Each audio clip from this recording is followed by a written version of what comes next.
Changas Mahmood, তুমি কই থেকে আইলা, কই থেকে আইলা, তুমি কই থেকে আইলা।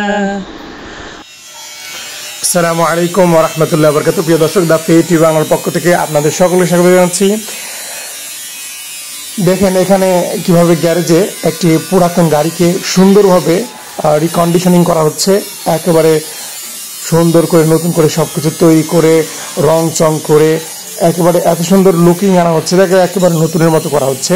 এবং এটা এই সংস্কারের পরে, রিপেয়ারিংয়ের পরে এই পিক আপ ট্রাকগুলো অনায়াসেই কিন্তু 3-4 বছর সার্ভিস দেবে, কোনো প্রকার অতিরিক্ত সার্ভিসিং ছাড়া।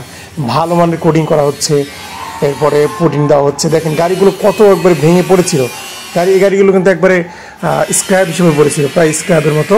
কিন্তু স্যাসিস ভালো ছিল, ইঞ্জিন ভালো ছিল কিছুটা, এই জন্য নিয়ে এসে ক্যাবিন করা হয়েছে। ইঞ্জিন স্যাসিসগুলো আবার নতুন করে রিপেয়ার করে আপনি কিন্তু চাইলে আপনার এরকম গাড়িগুলো সুন্দরভাবে রিপেয়ার করে নিতে পারবেন এবং অনায়াসে আপনি সেটা নতুন মতো ব্যবহার করতে পারবেন। আসসালামু আলাইকুম।